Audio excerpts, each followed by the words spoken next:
Hi everyone, welcome back to Ways of the World, a brief global history with sources. We're going to begin our study of milestones of the past century war and revolution with the First World War, a European crisis with a global impact. Now let's look at this chapter 20 image. The United States and World War II. The Second World War and its aftermath marked the decisive emergence of the United States as a global superpower. In its official 1943 poster, U.S. soldiers marched forward to, quote-unquote, fight for liberty against fascism while casting a sideways glance for inspiration at the ragged colonial militiamen of their Revolutionary War. What 18th century ideology does the image imply was defended by U.S. soldiers in the 20th century? Well, this official poster implies that the U.S. troops fighting in World War II were fighting for the same ideology as their American Revolutionary predecessors, liberty. All right, let's start with origins, the beginnings of the Great War. So modernization and Europe's rise to global ascendancy had sharpened traditional rivalries between European states. Both Italy and Germany unified circa 1870, and around 1900 the balance of power in Europe was shaped by two rival alliances, as that unification of Italy and Germany upset the balance of power in Europe.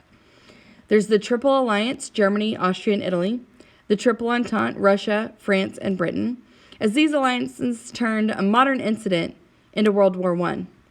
On June 28, 1914, a Serbian nationalist named Gavrilo Princip assassinated Archduke Franz Ferdinand, heir to the Austrian-Hungarian throne. Austria was determined to crush the nationalism movement. Serbia had Russia and Russia's allies behind it, and general war broke out in August of 1914.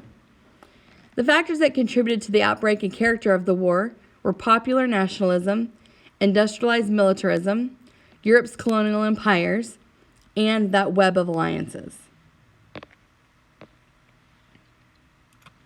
All right, before the outbreak of World War I, which territories did European powers fight over, and why were these territories considered valuable? Well, European powers fought over China, Samoa, and Morocco. These territories served as a source of raw materials to fuel European industrialization, as well as strategic ports for military vessels. So let's look at the map 20.1, the world in 1914. A map of the world in 1914 shows an unprecedented situation in which one people, Europeans or those of European descent, exercised enormous control and influence over virtually the entire planet. Identify the two countries that were fully independent in 1914 and were not European-derived states that had once been European colonies. Japan and Ethiopia were fully independent in 1914 and were not European-derived states that had once been European colonies. Let's compare this map to the 14-2 map, right? The global silver trade, which depicts European colonial empires in the 17th century. On which continents did direct European colonial control expand or decline? Well, direct European colonial control expanded in Africa, South Asia, and Australia, and declined in the Americas outside of Canada. All right, let's look at this 20.2 map, Europe on the eve of World War I. Despite many elements of common culture, Europe in 1914 was a powder keg, with its major states armed to the teeth and divided into two rival alliances. In the early stages of the war, Italy changed sides to join the French, British, and Russians. So how does the map explain why a war between two nations of Europe could lead to a European-wide war? This map demonstrates that Europe was bound together into two large alliance systems, like powder kegs waiting for a spark. That spark was the assassination of Franz Ferdinand in 1914 by Serbian nationalist Gavrilo Princip.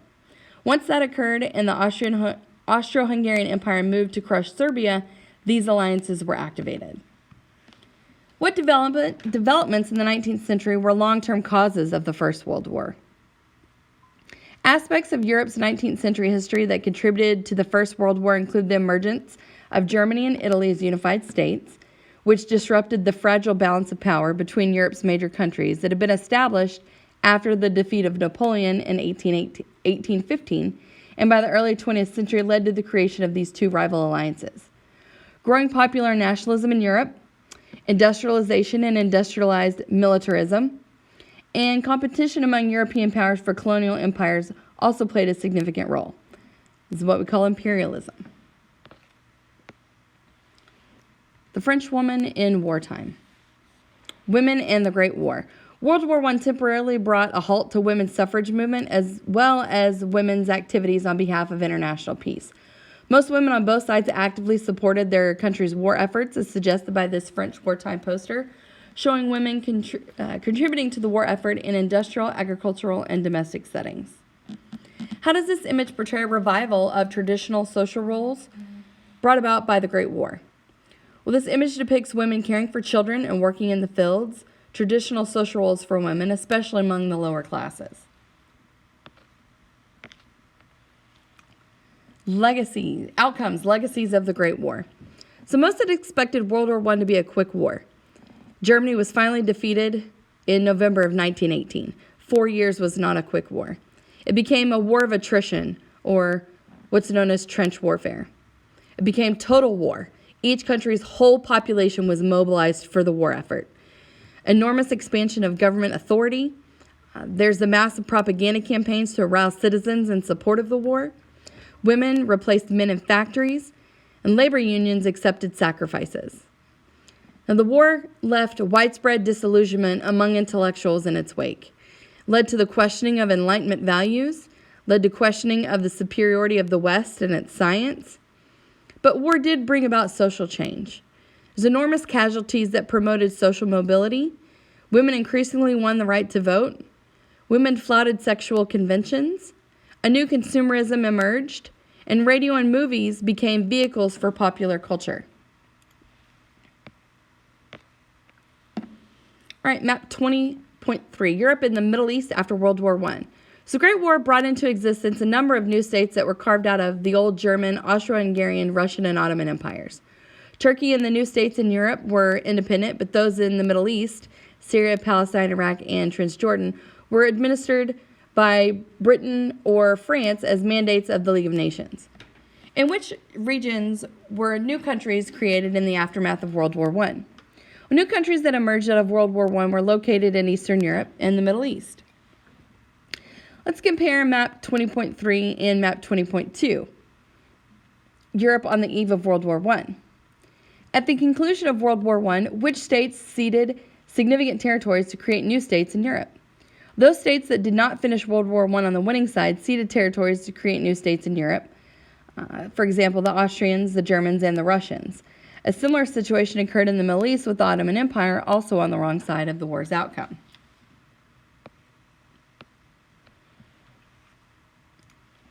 All right, here's a rearrangement of the map of Central Europe. See the creation of independent Poland, Czechoslovakia, and Yugoslavia created new problems of ethnic minorities, and it triggered the Russian Bolshevik Revolution of 1917. The Treaty of Versailles in 1919 created the conditions that caused World War II. Germany lost its colonial empire and 15% of its European territory. Germany was required to pay heavy war reparations, which they didn't finish paying until 2012. Germany suffered restriction of its military forces. Germany had to accept sole responsibility for the outbreak of the war, and Germans resented the treaty immensely. There's also a dissolution of the Ottoman Empire. The Armenian genocide is a factor, and we see the creation of new Arab states. And the British promises to both Arabs and Jews created a new problem in Palestine. In Asia and Africa, many gained military skills and political awareness. Britain promised to start the process of creating self-government in India in return for war help. Japan was strengthened by the war, and Japan's assumption of German privileges and territory in China inspired some Chinese to adopt Soviet-style communism. Now, the United States appeared as a global power is also one of the legacies of the Great War. U.S. manpower had been important in the defeat of Germany, and the United States became Europe's creditor. And many Europeans were fascinated by Woodrow Wilson's ideas outlined in the 14 points. The Russian Revolution and Soviet communism. So troubles in World War I were the catalyst for the Russian Revolution.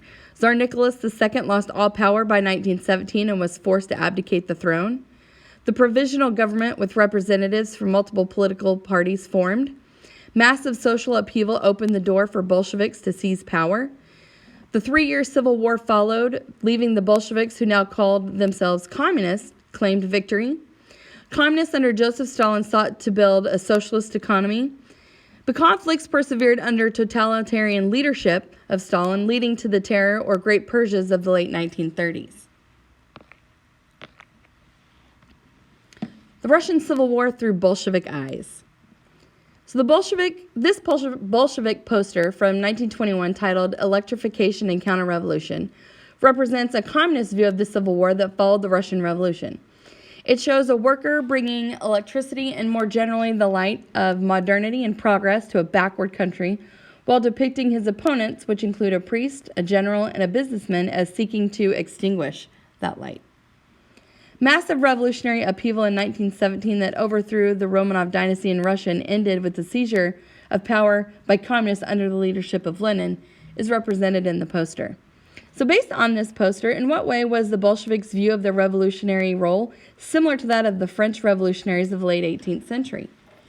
Well, like French revolutionary propaganda, this poster extols the peasant while denigrating the role of the other classes, estates in France, including the church and military.